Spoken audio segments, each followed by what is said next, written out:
पुरानी क्लासेस में हमने पढ़ा क्या, कैसी पुष्प की संरचना है, पुष्प क्या होता है, पुष्प के भाग कितने हैं। ठीक, पुष्प की भागों की बात करें, क्विक रिवीजन कर लो। अच्छा, ये एक एग्जाम्पल हो सकता है, बहुत बढ़िया। देखो, ये है गुड़हल का फूल। ठीक, समझने के लिए कौन बनाए, बार बार बनाओ, टाइम लगता है, और ओरिजिनल से समझ में भी आता है। देखिए, ये जो पहला भाग है आपको दिख रहा होगा, इसको बोलते हैं वृंत। क्या बोलते हैं? वृंत, मतलब पहला भाग। ये बोला जाता है वृंत। कोई भी पुष्प होगा उसका वृंत। जिसपे पुष्प आश्रित होगा उसको क्या बोलेंगे? पुष्पासन। और ये जो बाहर हरे रंग की संरचना दिख रही है, ये हरे रंग की संरचना, इसको क्या बोलते हैं? बाह्य दल। क्या बोलते हैं? बाह्य दल। अच्छा, बाह्य दल ये है, और साथ में ये जो पूरा भाग निकला है ये भी क्या है? बाह्य दल। क्या है? बाह्य दल। क्योंकि जितना भी हरा भाग होगा, पहले इसकी संरचना जो थी ये बंद था और पुष्प इसके अंदर था। इसका कार्य होता है सूर्य के प्रकाश से क्या करना? प्रकाश संश्लेषण करना। दूसरी चीज मैंने बोला, ये मैं इसको सुरक्षित रख लेता हूं, अभी इसके अंदर कुछ काम की चीजें हैं। मैंने बोला ये भाग, ये है दल। क्या? दल, जिसको बोलते हैं दल पुंज। ये क्या करते हैं? कीटों को अपनी ओर आकर्षित करने का काम करते हैं। क्या? दल। और इनमें क्या ही होती है? इनमें सुगंध आती है। हम दल को अगर हटाएंगे तो एक आकृति निकलेगी, जिसको बोलेंगे क्या? ये हुआ अंडाशय, सफेद कलर का भाग जो ये है, ये क्या है? अंडाशय है। और ये जो ऊपर वाला भाग, ये लाल कलर का दिख रहा है, देखिए ये लाल कलर की संरचना दिख रही है आगे वाली, ये क्या है? नहीं, वर्तिकाग्र। क्या है? वर्तिकाग्र। अच्छा, और जो ये बीच वाली जो वर्तिका और अंडाशय, वर्तिकाग्र और अंडाशय को जोड़ रही है, ये बीच वाली नली कौन सी है? वर्तिका। क्या है? वर्तिका। हमने बोला एक भाग इसमें से मैंने तोड़ा, ये निकला हमारे पास, क्या आया? परागकण आया। ये ऊपर वाला परागकोश है, नीचे वाला जो भाग दिख रहा है क्या है? पुतंतु। क्या है? पुतंतु। क्या है? पुतंतु। देखो ये क्या है? पराग कोश। और नीचे वाला जो भाग दिख रहा है ये क्या है? पुतंतु भाग दिख रहा है। ठीक। अच्छा, अगर हम बात करें, ये पूरी संरचना क्या, ये है पूरा वर्तिकाग्र। क्या है? ये लाल कलर की जो संरचना दिख रही है वर्तिकाग्र, और नीचे वाला क्या है? ये अंडाशय। तो हम पढ़ेंगे इसके बारे में, परागकण क्या होता है। ये जो छोटे वाले डॉट्स तुमको दिख रहे हैं, पुतंतु नहीं, इसके जो ऊपर है परागकोश, परागकोश की संरचना पढ़ेंगे। तो परागकोश की संरचना तो पढ़ी पिछली क्लास में। क्या हम बोल रहे थे? क्या करते हैं हम? ये बोल रहे थे कि परागकण को अगर हम बीच से ब्रेक डाउन करेंगे, समसूत्री विभाजन करेंगे, तो उसमें क्या एक संरचना निकलेगी, जिसको क्या बोलेंगे? लघु बीजाणुधानी। और उससे से टैपिटम था उसमें उपस्थित। टैपिटम पोषण कर रहा था किसको? परागकोश को। तो हमने पुरानी वीडियो में परागकोश को तो निकाल लिया था, हाँ, परागकण को तो निकाल लिया था परागकोश से। अब आज पढ़ेंगे काहे की? परागकण की संरचना। क्या होती है परागकण की संरचना? और यही परागकण क्या होगा? वर्तिकाग्र पर जाके क्या होगा? निषेचित होगा, और जिससे क्या फल का निर्माण होगा। चलिए शुरू करते हैं। पहली चीज हमने बोला परागकण। तो परागकण को अगर हम जूम करते हैं माइक्रोस्कोप से, तो इस प्रकार की संरचना निकलती है। क्या क्या क्या? एक गोल आकृति होती है उसके अंदर, और एक आकृति तो पढ़ते हैं, जो बीच वाली आकृति उसको बोलते हैं वर्धी केंद्रक। वर्धी केंद्र, अभी एक एक चीज बताएंगे क्या होती, कहां से आई। दूसरा, वर्धी कोशिका, जो केंद्रक है, और उसी की क्या है? कोशिका है। कोशिका के केंद्र, कोशिका में केंद्रक होता है, उसी प्रकार से अगला जनन कोशिका। ये जनन कोशिका, और ये क्या बोला जाएगा? जनन केंद्रक। अच्छा, छिद्र, जनन छिद्र, इसी के द्वारा जनन होगा, ये क्या होगा? जनन छिद्र होगा। अब चोल होती है दो प्रकार की, एक होती है बाह्य चोल और दूसरी होती है अंतःचोल। और अंतःचोल को ही क्या बोलते हैं? आंतरिक भित्ति भी बोलते हैं, और बाह्य चोल को ही क्या? भीतरी भित्ति भी बोलते हैं। तो ये इसकी संरचना आप लोग बना लीजिए। अब बताते हैं क्या होता है। होता है, लिखो, हेडिंग डालो परागकण।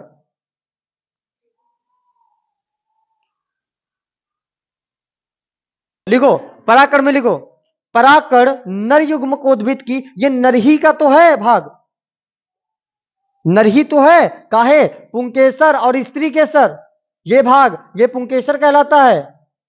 तो ये नरही तो है। तो लिखो, परागकण नर युग्मकोद्भिद की प्रथम कोशिका है। परागकण नर युग्मकोद्भिद की प्रथम कोशिका है, उसमें लिखना परागकण एक अगुणित कोशिका होती है। परागकण एक अगुणित कोशिका होती है, अगुणित कोशिका होती है जिसमें अगुणित कोशिका होती है जिसमें दो भित्तियां पाई जाती हैं, दो भित्तियां पाई जाती हैं। पहली बाहरी भित्ति और डैश करके लिख लेना बाह्य चोल, बाहरी भित्ति डैश करके लिख लेना बाह्य चोल। नंबर 2 आंतरिक भित्ति, आंतरिक भित्ति और डैश करके लिख लेना अंतःचोल। दो प्रकार के चोल पाए जाएंगे और परागकण क्या है, एक अगुणित कोशिका है, किसकी, नर युग्मकोद्भिद की। ठीक, अब बाहरी चोल और आंतरिक चोल। अगला पॉइंट लिखो, बाह्य, हेडिंग लिखना बाह्य चोल डालो पहले, बाह्य चोल, बाह्य चोल, बाह्य चोल।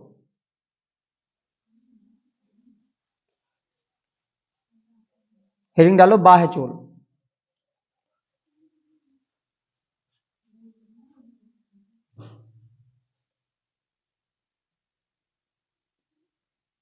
बाह्य चोल लिखो, बाह्य चोल में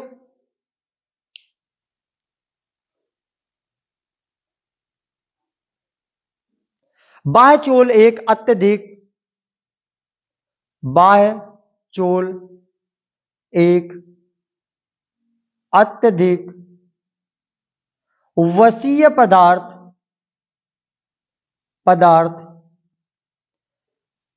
स्पोरोपाइलेनिन का बना होता है। बाह्य चोल एक अत्यधिक वसीय पदार्थ स्पोरोपाइलेनिन का बना होता है। ये एक प्रोटीन होती है, ये नाम याद रखना, स्पोरोपाइलेनिन। स्पोरोपाइलेनिन का बना होता है। लिखो, स्पोरोपाइलेनिन पर किसी भी प्रकार के धूप कामा धूल कामा धूप कामा धूल कामा, याद आ रहा है कुछ इससे? टेपिटम की परिभाषा में लिखा था तुमने, स्पोरोपाइलेनिन प्रोटीन, धूप कामा धूल कामा अम्ल क्षार आदि का, अम्ल क्षार आदि का प्रभाव नहीं पड़ता है, आदि का प्रभाव नहीं पड़ता है। यही कारण है कि परागकण का, यही कारण है कि परागकण का जैविक अपघटन लिख देना, घटन नहीं होता है।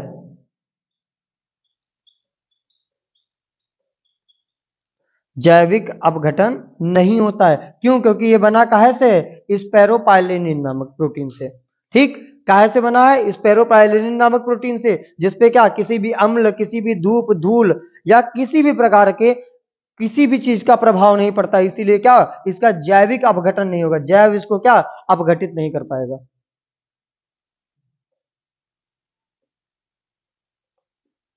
चोल, अच्छा, बाह्य चोल, अब मैं एक छोटा सा आवरण बना देता हूं, चित्र तो बना चुके हो। ये जो बाह्य चोल ये क्या है? स्पोरोपाइलेनिन की बनी है, जिससे किसी भी प्रकार का धूप, धूल आदि का कोई प्रभाव नहीं पड़ेगा। अब ये जो दूसरी लेयर दिख रही है, जिसको क्या बोल रहे हो? अंतःचोल। क्या? अंतःचोल। अंतःचोल के बारे में लिखो। अंतःचोल पैक्टोसेल्यूलोज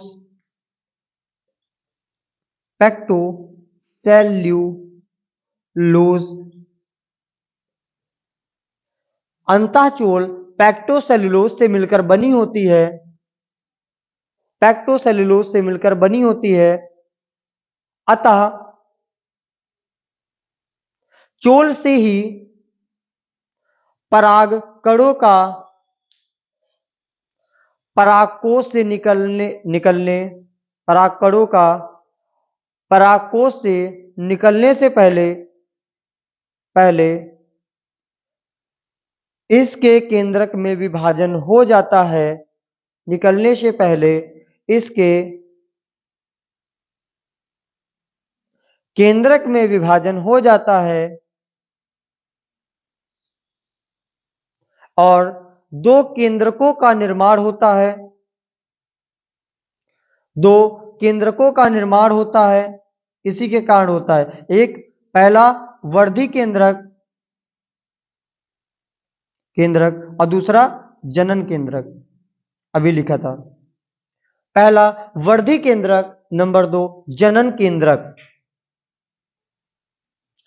फिर नेक्स्ट लिखो उसमें, फिर कोशिका द्रव्य का विभाजन, कोशिका द्रव्य का विभाजन होता है और वर्धी कोशिका और जनन कोशिका का निर्माण होता है। वर्धी कोशिका का और जनन कोशिका का निर्माण होता है। ये वाली कोशिकाएं बनेंगी, एक पहले वर्धी केंद्रक बनेगा और जनन केंद्रक बनेगा। जन क्या होगा, वर्धी कोशिका बनेगी, फिर जनन कोशिका बनेगी, का निर्माण होता है। तत्पश्चात कोशिका द्रव्य का विभाजन होता है।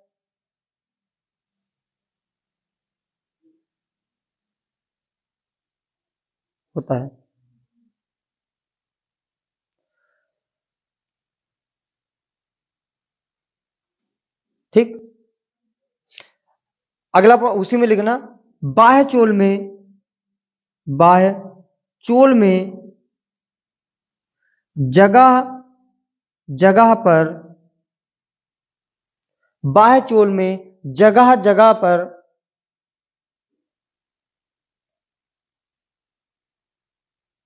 छिद्र पाए जाते हैं। छिद्र पाए जाते हैं, छिद्र पाए जाते हैं। ये जो छिद्र पाए जा रहे हैं इन्हें जनन छिद्र बोलते हैं। इन्हें जनन छिद्र बोलते हैं। इन्हें जनन छिद्र बोलते हैं। इन्हें जनन छिद्र बोलते हैं, जिससे पराग नलिका निकलती है। जिससे पराग नलिका निकलती है।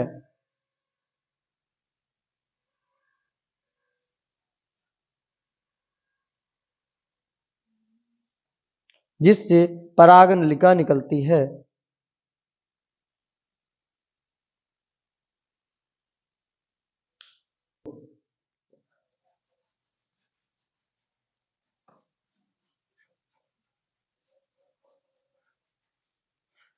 हम एक संरचना बनाए, देखो हम संरचना बनाए क्या, ऐसी संरचना जो, देखो हमने बोला क्या, इसमें होते हैं बाह्य आवरण।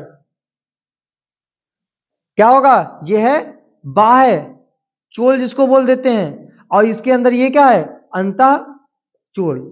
जो बाह्य चोल होगी वो क्या है, कहाँ से बने, स्पाइरो पाइलिनिन से बने होगी, जो धूप धूल छांव आदि से सुरक्षा प्रदान करेगा।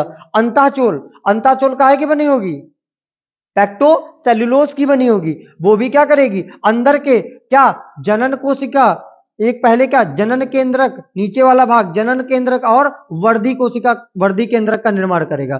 देन जब वर्धी केंद्रक का और जनन केंद्रक कोशिका का निर्माण हो जाएगा, केंद्रक का निर्माण हो जाएगा, फिर क्या होगा, एक वर्धी कोशिका बनेगी और फिर क्या बनेगी, एक जनन कोशिका बनेगी। जब दोनों के बीच में गैप पाया जाएगा, इसको क्या बनेंगे बोलेंगे, जनन छिद्र बोलेंगे। जनन छिद्र बोलेंगे। ये है काहे का, परागकण की संरचना। अभी देखो हमने बोल दिया कि ये तो आकृति बता दी, अब इसका होगा क्या, आगे लिखो अगला पॉइंट। देखो, द्विकोशिकीय अवस्था में परागकण पराग कोश से मुक्त होते हैं, पराग कोश से मुक्त होते हैं, पराग कोश से मुक्त होते हैं। इससे क्या निकलेगा? इससे मुक्त हो जाएगा परागकण। पराग कोश से मुक्त होते हैं, मुक्त होते हैं और परागण की क्रिया द्वारा, और परागण की क्रिया द्वारा मादा पुष्प के, मादा पुष्प के, मादा पुष्प के,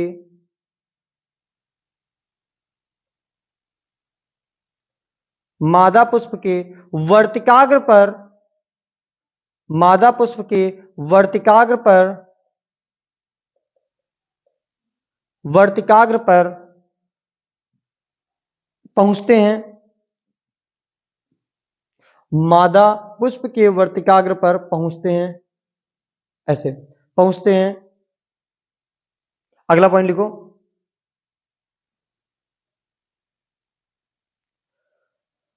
अगला पॉइंट, वर्तिकाग्र पर पहुंचकर, जब पहुंच जाते हैं उसके बाद वर्तिकाग्र पे पहुंचकर परागकण का अंकुरण होता है, वर्तिकाग्र पर पहुंचकर, पहुंचकर परागकण का अंकुरण होता है तथा परागकण के जनन छिद्र के माध्यम से, परागकण के जनन छिद्र के माध्यम से, माध्यम से अंतःचोल द्वारा, अंतःचोल द्वारा पराग नलिका का निर्माण होता है, पराग नलिका का निर्माण होता है। इसमें जब प्रवेश करेगा तो इसमें पराग नलिका का ये प्रवेश होगा इससे, और ये क्या है? अपना अंडाशय। अभी इसके बारे में पढ़ेंगे, नलिका का निर्माण होता है। ठीक, अगला पॉइंट लिखो। यह पराग नलिका बढ़ते हुए, यह पराग नलिका बढ़ते हुए बीजांड में प्रवेश करती है, यह पराग नलिका बढ़ते हुए बीजांड में प्रवेश करती है, प्रवेश करती है। अब समझो, हमने बताया जो ये परागकण है, संरचना बना चुके, बता भी चुके, लिखा भी चुके। जो ये परागकण है, परागकण क्या होगा? पहले परागकण ये क्या होगा? सबसूत्री विभाजन होगा। और इसमें क्या तुमको पूरी संरचना बताई, कैसे क्या बनेगा, लघु बीजाणुधानी वगैरह जो कुछ टेपिटम वगैरह जो सब भाग बताए, ये क्या विभाजित होगा, और विभाजित होकर क्या इसमें से परागकण निकलेगा बाहर। और ये परागकण क्या होगा? दूसरे पुष्प के, जो भी पुष्प होगा उसके क्या वर्तिकाग्र पे जाके क्या प्रवेश कर देगा और क्या नलिका निकालेगा। और वही नलिका क्या होगी? वर्तिकाग्र के माध्यम, वर्तिका के माध्यम से कहां जाएंगी? बीजांड में जाएंगी। और देन क्या होगा? ये समसूत्री विभाजन द्वारा क्या दो नए नर भाग में बढ़ जाएगा, और जिससे क्या फल का निर्माण हो। अब अगला भाग डालो, ये तो पढ़ लिया तुमने, क्या पुंकेसर, पुमंग, पुंकेसर या पुमंग। अब क्या पढ़ोगे? जायांग, जिसको बोलते हैं स्त्री केसर। डालो स्त्री केसर, जायांग।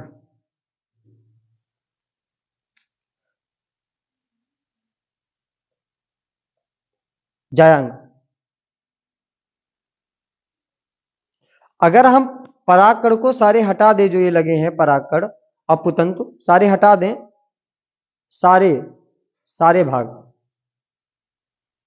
ठीक है, सारे हटा दें, तो इसमें खाली लगे रह गए पराग कण, हटा दिए सारे।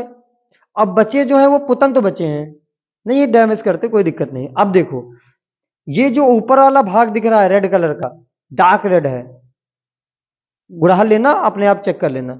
जो ऊपर वाला भाग है ये वर्तिकाग्र है, जो पहला वाला भाग, और ये जो है वो क्या है? वर्तिका है। स्लिप हो जाता है मुझसे। ये वर्तिकाग्र है ऊपर वाला, और ये क्या है? वर्तिका है। और नीचे क्या होगा? अंडाशय होगा, अंडाशय। अच्छा, नलिका हम बोल रहे हैं नलिका जोड़ती है, देख लेते हैं नलिका है या नहीं। हो सकता है पॉसिबल हो, तो बड़ा जीवित लाए हो, जीवित फूल लाए हो। अरे वाह, नहीं है, ठीक, जीवित लाए हो, छोड़ो। अब देखो, हमने बोला अंडाशय, अंडाशय, ये एक भाग निकल आया, और ये जो नलिका दिख रही है यही क्या ऊपर वर्तिकाग्र से जुड़ती है। अब देखो इसको ब्रेक डाउन करेंगे तो इसमें से संरचना है ये अंदर, इसमें हालांकि बीज का निर्माण नहीं होगा ऐसे। अगर हम दूसरे पुष्पों की बात करें जिनमें फल का निर्माण होता है, जैसे आम वगैरह लेते, तो उसमें बाकायदा भित्ति वगैरह होती, ठीक। पर क्या जायांग की बात करते हैं, जायांग की बात करें तो जायांग के कितने भाग, तीन। पहला वर्तिकाग्र, वर्तिका और अंडाशय, वर्तिकाग्र, वर्तिका और अंडाशय, ये भाग।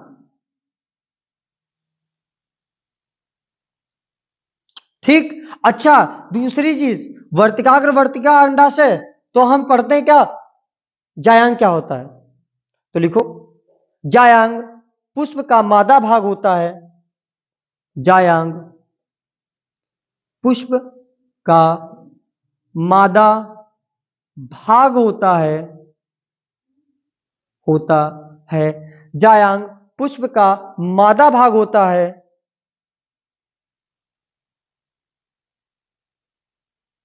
जिसकी जिसकी इकाई को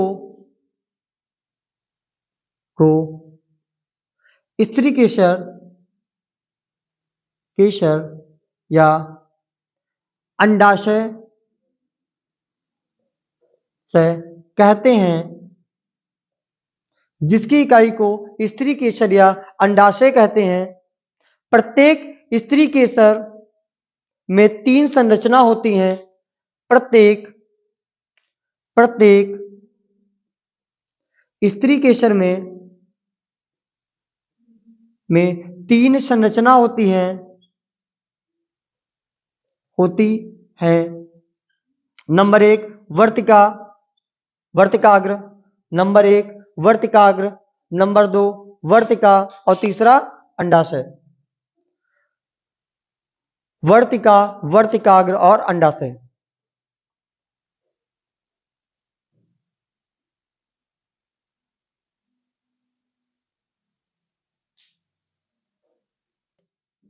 स्त्री केसर का शीर्ष भाग वर्तिकाग्र तथा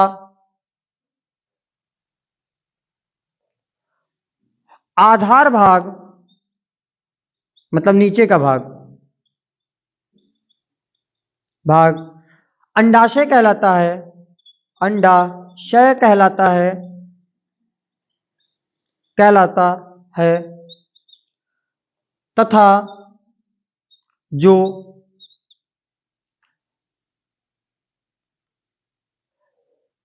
वर्तिकाग्र और अंडाशय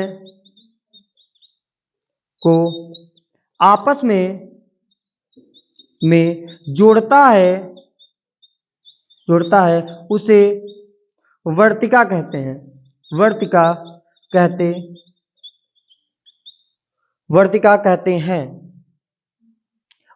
कहते हैं। देखो, जो स्त्री केसर पुष्प का सबसे अधर ऊपर वाला भाग है, शीर्ष भाग, तो उसको क्या बोलेंगे, वर्तिकाग्र। जो उसका मध्य वाला भाग है उसको वर्तिका बोलेंगे, और सबसे नीचे वाला भाग क्या कहलाता है, अंडाशय कहलाता है। समझ गए। अब हेडिंग डालिए, बीजांड की संरचना कैसी होती है, अब हम पढ़ेंगे। देखो अब बात आती है, इसको साफ कर देते हैं। हमने बोला ये है क्या, वर्तिकाग्र, ये वर्तिकाग्र, ये वर्तिका, और ये नीचे वाला अंडाशय। और अंडाशय के अंदर एक चीज होगी जिसको क्या बोलेंगे, बीजांड। तो हेडिंग डालो, बीजांड की संरचना, इसके बारे में पढ़ेंगे, बीजांड की संरचना।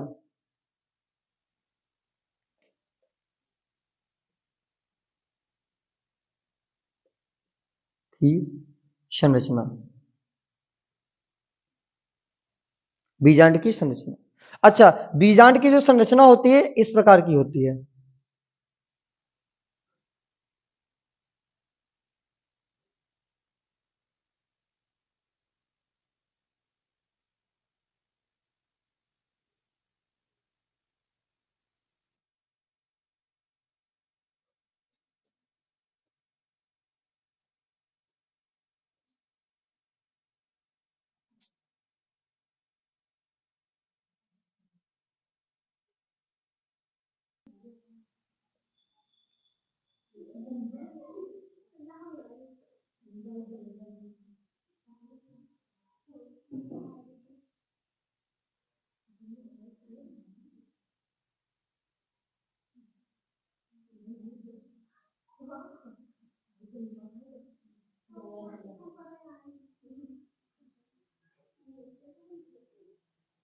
ये संरचना है।